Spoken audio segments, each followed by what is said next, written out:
You know our law, so walang violation. Opo. Okay. How about you, General Torre? May violation ho ba sa arrest or detention ni former President Duterte? No, sir. No, wala. Categorical, wala tayong violate na law. No, sir. Okay. Can I read to you Republic Act 7438, an act defining certain rights of person arrested and detained under custodial investigation, as well as the duties of the arresting, detaining, and investigating officer and providing penalties for violation thereof. Section F, any person arrested or detained, arrested, detained, or under custodial investigation shall be allowed visits by or conference with any member of his immediate family or any medical doctor or priest, minister, chosen by him or by any member of his immediate family or by his counsel. I saw the video, sir. President Duterte was asking for his own doctors. Ang sabi nyo, hindi, may dala kayong doctor na colonel. Tama po ba? That's one part, sir. Yes, so you did not allow him to bring in his own doctor. There's another video that will show that he has his doctors from the Cardinal Santos. Yes, and he was saying kulang yon kasi ano pa sila, di ba? Yung iba pang doctors, pero hindi na pinayagan. There's videos from outside, yung ibang gamit, etc. Correct, sir? So, you can answer. Hindi to yes or no. So, to your point, did you allow all of his doctors in or no? Sir, we have substantial doctor. I think we have complied with 7438, sir. Okay, it doesn't say here substantial. It says with here... 7438, sir. No, sir. Ang sabi kasi dito, his choice, hindi nyo choice. Hindi nyo choice i-limit yung doctors niya. Ang sabi nyo, substantial. So, I will clarify. Were there doctors that he requested you did not allow in? Yes I was or not no? aware of that, sir. Okay. You're not aware kung meron pinapasok o wala? Kung meron siyang ibang additional doctors, But sir. I saw the video wherein you're saying 2-star, ako na nagdedesisyon, I will not allow VP Sara in. Tama? Yes, sir. Okay. Hindi ba siya anak? Ang nakalagay dito, the person's immediate family shall include his or her spouse, fiancé, parent or child, brother, sister, grandparent, grandchild, uncle, aunt, nephew, niece, etc. Ang penalty nito ay 4 na taon ata na kulong. Penalty clause. Any arresting public officer, employee, or any investigator who fails to inform any person arrested, detained, or under custodial investigation of his right to remain silent and to have competent penalty of not less than 8 years. So, ito, sa letter B, any person who obstructs or prevents any of his lawyers, any member of his family, or person arrested, detained, medical doctor or priest of his choice 4 years. So, sir, you prevented VP Sara from entering. At the outset, sir, maraming salamat sa pagbigay sa akin ng pagkakataon na ito para maklarify yan, sir, dahil nung first hearing natin, sir, ay palagay ko na-explain na lahat yan, sir, at nagkaroon ng napakaraming mga... Nung first hearing, sir, ang pinag-usapan kasi doon na lawyer, ako, upon looking at the Constitution, kaming mga senador, we cannot appear before the court, but we can practice. Pero ang presidente, vice president, cannot practice. So, kasama na ako doon at yung ibang nagsabing abogada, pero nung nakita ko tong batas na to, nakalagay, pag anak, you cannot stop them from visiting. And nakita ko yung video, but sabi nyo nga, may kompleto kayong video, that's why I'm asking you, baka naman pinapasok nyo nang hindi ko alam. Sabi mo, 2-star, sir, ako na. Ako nagdesisyon nito, sir. I don't know if you use the word, ako mananagot. So, simple lang question ko, did you prevent VP Sara from seeing her father? Yes or no? Can I expound on this, sir, before I answer the yes, Yes, or no, go ahead. sir? Thank you, sir. Kaya ako nagpapasalamat, sir, na ma-expound yan, sir, dahil after the first hearing, medyo marami-rami ang lumabas, sir, ng mga misinformation regarding that matter, sir. Yes, sir, I did prevent I did deny the request of President Duterte for him to allow VP Sara to enter, sir. Kasi nga naman, sir, mag-alas 10 na yun, sir. And that is already around 12 hours after we first got him into custody. The VP has all the chances to be with the President earlier that day. We are expecting her actually, sir, mga alas 3 pa lang. May information na darating siya. And kung gusto talaga nilang pumasok, sir, pwede naman, sir, eh. Kasi, Hinadlangan mo nga eh, di ma'am, ba? sinundo, Parang ma'am, sa loob ng Sinabi Villamor. nga ninyo na hinarang, di ba? Yes, niyo, ma'am. Ito, kasi ma'am, ah. gabi na, I matagal did. na. I did, ma'am, I did really prevent that from the VP. I told the president that she can visit her on the detention cell in Hague. Sabi ko kung gusto niya talaga. Pero Sabi kasi mo nga naman, makapasok, pero ma'am, sa kabilang sandali, ma'am. dako sinabi mo you prevented let her. me- Alin ba talaga? Let me clarify, ma'am, hindi pa ako tapos, ma'am, eh. Hindi, iba-iba Okay, lang ah. yung sinasabi mo eh. Ma'am, patapusin niyo ako kung pwede. Kung pwede, ma'am. Okay lang. Kasi ma'am, Madam Chair, meron tayong... I think the resource person is, If you will allow me. huh? Sir, if you will allow me. Sir, Yaw. Okay, sir. Kaya nga, but please. eto, please. sir, ah. After all was being said and done, yung sasakyan ni Hanilet, sir, and 5 other vehicles, nakapasok at sinundo sila, sir. Ang eroplano nasa bukas pang pintuan, sir. So, yan, sir, ang isang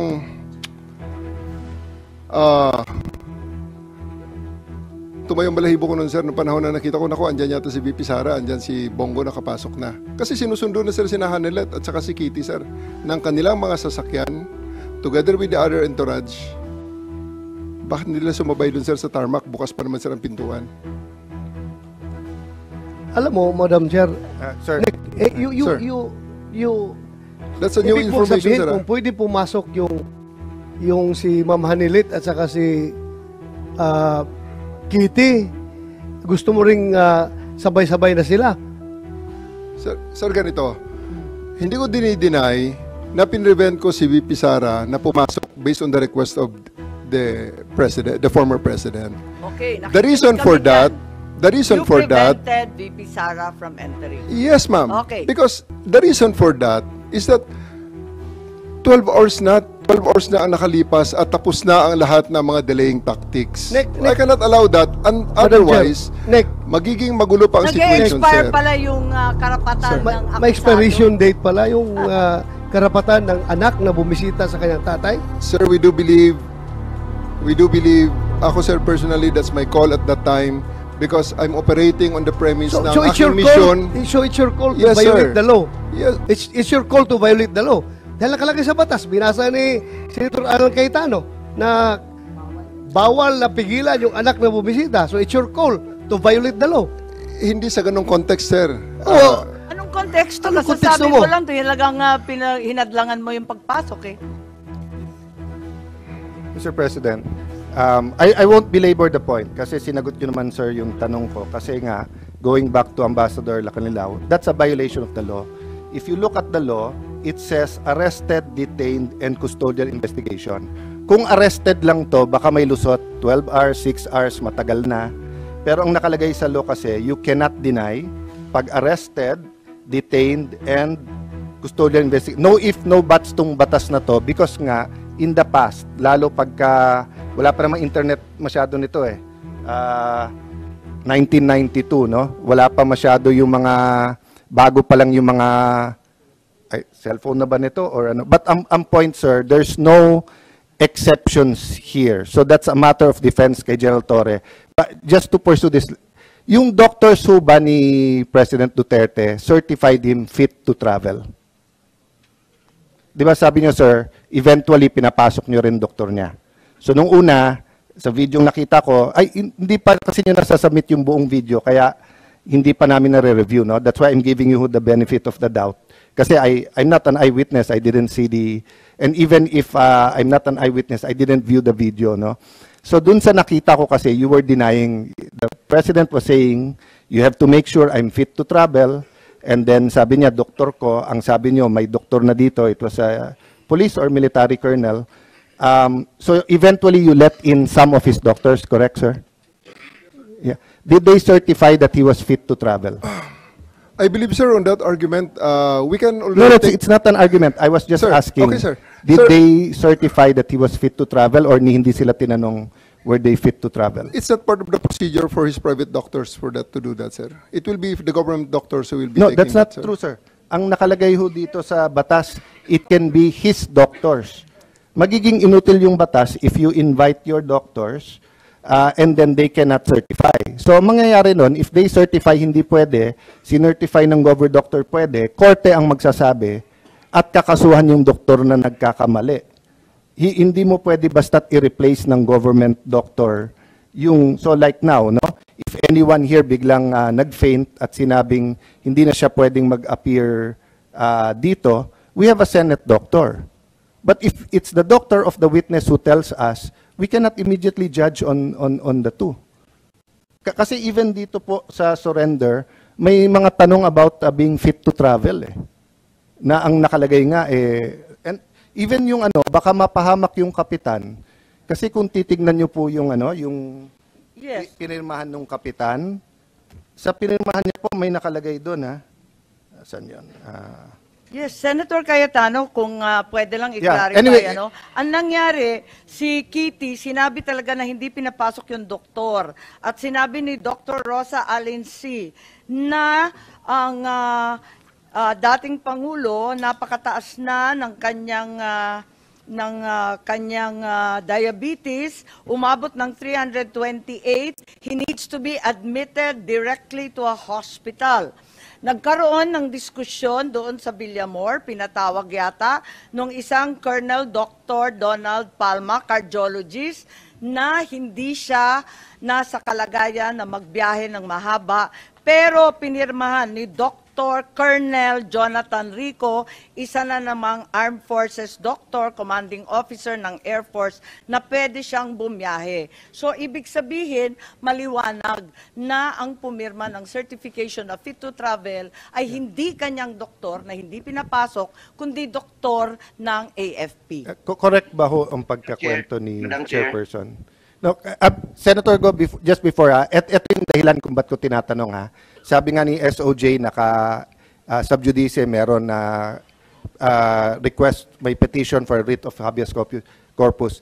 Ang aking concern ngayon, kasi ang bata, ang ginagaya, hindi yung salita natin, yung gawa. And I think ganun din sa batang pulis, batang militar, batang tanod, batang NBI. They're watching now. So what if someone was arrested in Tawi-Tawi? Can he be visited by his family anytime? And can his doctor, they say, hindi mo pwede ilipad ng Manila yan? That's why I'm asking all of this because according to Ambassador Marcos, Alacanilaw, walang violation. Sabi niyo, walang violation, pero apparent dito. No? So I just want to put that on record. Sana malinaw natin yan. Kasi may police, meron din po kayong, di ba, revised PNP operation procedure. Pati doon, pareho nung batas pero parang hindi nasunod. So I submit to you and to Senator Bongo. Thank you for waiting. Thank you, Senator Cayetano. Ambassador Lacanlilaw, babalikan ko lang yung pinirmahan ninyo. Andito na sinabi ninyo, kahit nagkakadiskusyon na tungkol sa diabetes ni Presidente Duterte at yung kanyang kalagayan, pinirmahan ninyo that you don't know if he's fit to travel or not. Bakit pinagbiyahe yan kung hindi ka sigurado? Ma'am, first of all, kasi hindi po ako nasa medical field, hindi ako ang doktor. Kaya Pero hindi pinirmahan mo rin na hiniling niya na dalhin siya sa ospital kaagad kasi masama na ang pakiramdam. Ma'am, kasi hindi po niya, that time, nag-request ko si former ES Medialdea na i-inform ko, paglapag namin sa Hague, ang ICC na mabigyan si former president ng medical assistance. Sabi niya, baka hindi ka pakinggan. Sabi ko, kakausapin ko po. Kaya nag-request ako that time, paglapag namin, kinausap ko po kaagad. So hindi totoo na hindi mo alam? Alam mo na may problema? Hindi po. Kasi po, yun po yung request. Wala po ko alam kung kasi hindi naman po ko yung doktor. Hindi ko naman sinasabi na doktor ka, ambassador ka, sinabi mo kanina. Pero ang pinirmahan mo rito, you do not know. Paano you don't know? Nagkakagulo na tungkol sa doktor. Hindi po. Yun nga po. Nag-request lang po si former ES Medialdea na na Ambassador, mag-request tayo sa ICC para mabigyan ng medical assistance si former President. Pero hindi po namin pinag-usapan kung ano po yung kalagayan na mataas po ang kanyang sugar o mataas ang kanyang... Hindi, humihingi na nga na direktang dalhin sa ospital. Tanungin natin si Senator Bongo. Kanina pa nagtataas ng kamay, sorry. Ako nagtatanong, ako po magtatanong. To Ambassador Marcos Lacanilaw, totoo ba na pagdating doon sa The Hague, sinakay siya sa stretcher, siya na lang mag-isa? Yes or no? Opo, opo. Hindi niyo na sinamahan? Hindi po kami inalaw ho ng ICC. Paano yung mga medisina niya? Yun pong kanyang personal nurse together with the PNP doctor, nakipag-coordinate ho sa doktor ng Hindi ICC sila and pinababa? binigay ho yung... Yes or no? Ano po yon? Hindi sila pinababa? Hindi po, hindi po. Wala siyang kasama binaba? Wala po, siya lang po. Siya lang mag-isa? Opo, opo. Alam nyo ba, marami siyang medisina, 27 yan, araw-araw. Kung ano yung pinainom sa kanya, hanggang ngayon po, hindi pa rin pinapainom sa kanya, kahit pinagdalawang beses na pinadalahan siya mula sa Pilipinas, hindi pinapapasok. Dahil gusto nila sila ang maggamot. E paano na lang po kung hindi hiyang o hindi naayon sa kanyang karamdaman? Yung nasa Villamor pa lang po, si dating Pangulong Duterte, mataas yung blood sugar niya. And he is due for check-up po, March 12. Andiyan dyan po yung nurse niya. Monthly po yan. December, January, February, March. Buwan-buwan po yung kanyang medical procedure. 80 years old na po yan. Buwan-buwan, ako mismo sinasamahan ko. Pati yung gamot niya, buwan-buwan, ako rin po nagpapadala. May karamdaman na po si Tatay Digong. Alam niyo po, ganitong totoong kwento. Para alam niyo lang po yung totoo. Nung dumating si dating Pangulong Duterte, andyan dyan po yung tatlong doktor niya. Harap ko po si Chief PNP Marbil. Tinanong ko po, Sir, saan niyo ba dadalhin? Kasi dito yung mga doktor. Sabi niyo, dadalhin po sa kampo sa 250. Kaya tinanong ko po si yung spokesperson na hindi nagsasabi ng totoo. Tinanong ko saan dadalhin. Hindi niya ako sinagot, tinilikuran niya ako.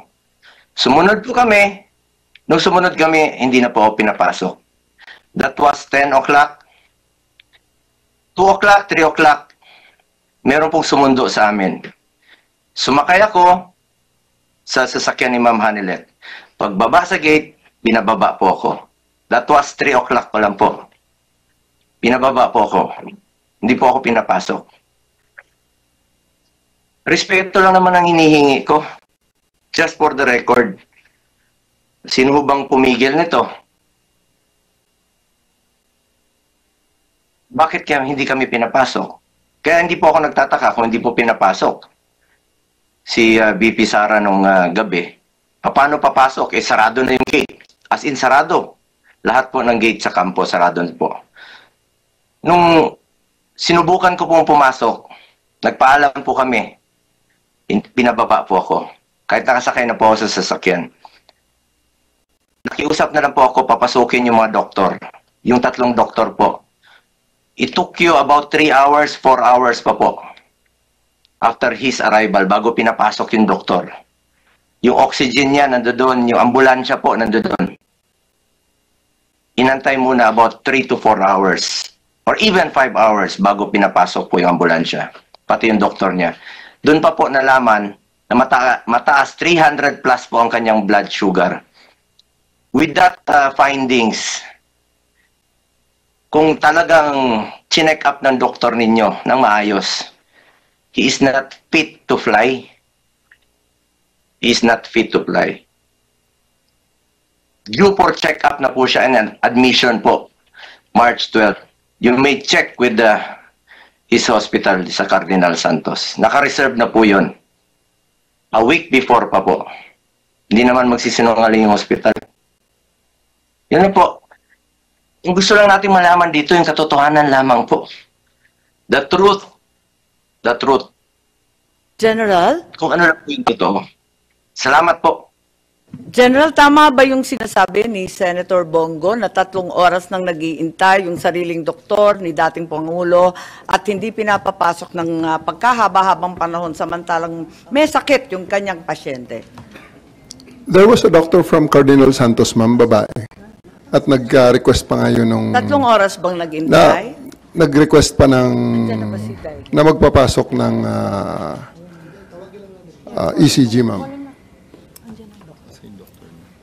Pero 3 oras nag-intay? 3 to 4 hours po bago pinapasok ang doktor at yung ambulansya.